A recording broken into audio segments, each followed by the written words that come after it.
বন্ধুগণ, ইন্ডিয়ান ভাইয়ের উদ্দেশ্যে কথা বলবো যে আবুল হোসেন ভাই আমাকে ফোন করে বারবার বলে যে, হুজুর আপনি তো এই ইউটিউব চ্যানেলে ৪,৫০০ টাকায় এই কিতাবে আল কুফরিটা দিয়েছেন। হ্যাঁ, এটা সত্য, আমি দিছি। কিন্তু বলছে যারা ইন্ডিয়ান আছে আমাদের আসামের লোক আছে, তারাও তো এই কিতাবটা ওই দামে চায়। আমি তো ওই দামে দিতে পারবো না। আমার দাম তো ১৬,৫০০ টাকা। ইন্ডিয়াতেও এই কিতাবটার দাম ১৬,৫০০ টাকা।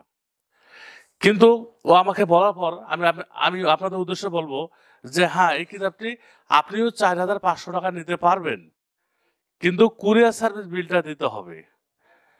কুরিয়ার সার্ভিস বিলটা আপনি যখন আমাকে দিবেন, তখন আমি আপনাকে পাঠাবো। কেননা কুরিয়ার সার্ভিস বিলটা পাঠাইতে আপনি কত টাকা বিল আমার কাছে জানার দরকার নেই। ডিএসএল আছে, আরো অনেক আন্তর্জাতিক কুরিয়ার সার্ভিস আছে। আপনারা যাবেন অথবা অনলাইনে সার্চ দিবেন, ইউটিউব চ্যানেলে সার্চ দিবেন যে আন্তর্জাতিক কুরিয়ার সার্ভিস ডিএসএল আছে। ফোন করে বলবেন যে ভাই, আমি বাংলাদেশ থেকে একটা বই নিয়ে আসবো, বইটা ওজন 4 কেজি, তো কত টাকা? তো ইন্ডিয়া থেকে যদি আপনাকে বলে যোগাযোগ করতে এক্ষুনি ফোন করুন 0173964050 যে হ্যাঁ, এটা কুরিয়ার সার্ভিস বিল 2,000 টাকা, তাহলে মনে রাখবেন যে 2,000 টাকা দেয়, তাহলে 6,500 টাকায় কিতাবটার দাম পড়ে গেল।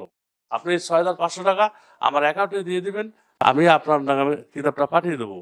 যদি ডিএসএল কুরিয়ার সার্ভিস বলে যে 1,000 টাকা, আপনি 1,000 টাকা দিবেন। আমি বলবো না যে কত টাকা, কারণ এগুলা কেজি হিসাবে, ওরা টাকা নেয় কেজি হিসাবে।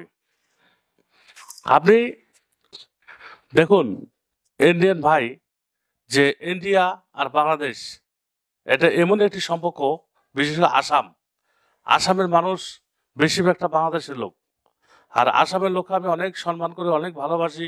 আমি যখন যাই আসামের লোক তখন আমাকে অনেক সম্মান করে। তো এই জন্য এই অফারটা আমি আসামে দিতে চাইছিলাম না, আর দিলাম, আমি আসামেও দিলাম যে আপনি মনে রাখবেন যে 4,500 টাকা আপনি নিতে পারবেন, কিন্তু কুরিয়ার সার্ভিস বিলটা আপনাকে দিতে হবে। আর এই কিতাব বলার সাথে আপনি হাতে পাবেন না। আপনি যখন টাকা দিয়ে দিবেন, দেওয়ার পর অন্তত 1 সপ্তাহ 10 দিন আপনাকে অপেক্ষা করতে হবে এই কিতাবের জন্য। আমি পাঠিয়ে দেবো, আপনি টাকা দেওয়া মাত্র কিতাবটা পাঠিয়ে দেবো, কিন্তু পাঠানোর পর সাথে সাথে কিন্তু আপনি পাবেন না।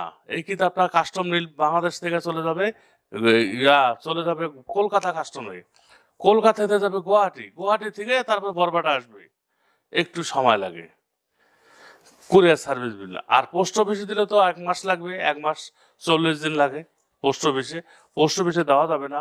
আর পোস্ট অফিসে মানুষ এখন বেশি একটা লেনদেন করে না, অনেক স্লো, অনেক সময় লাগে।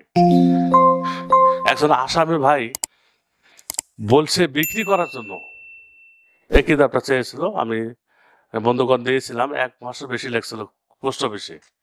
তো আজকে এই পর্যন্ত শেষ করবো, ভালো থাকবেন। ওয়াকিদান আলহামদুলিল্লাহ রাব্বিল আলামিন। বন্ধুগণ, কিছু প্রতারক বই বিক্রেতা বাংলা বাজার, সিলেট, রংপুর বিভিন্ন জায়গায় আমার নাম রফিকুল ইসলাম নাম করে কখনো ভাই, কখনো ছেলে, কখনো রফিকুল ইসলামের দোকান পরিচয় দিয়ে কবিরাজি বই বিক্রি করে আপনাদের ঠকাচ্ছে। আসলে এদের কাছে কোনো অরিজিনাল কিতাব পাবেন না, একমাত্র আমার কাছে পাবেন। প্রয়োজনে আপনি আমার সাথে ফোনে কথা বলুন অথবা ভিডিও কল দিয়ে কিতাব নিলে, তাহলে আপনি কখনোই ঠকবেন না।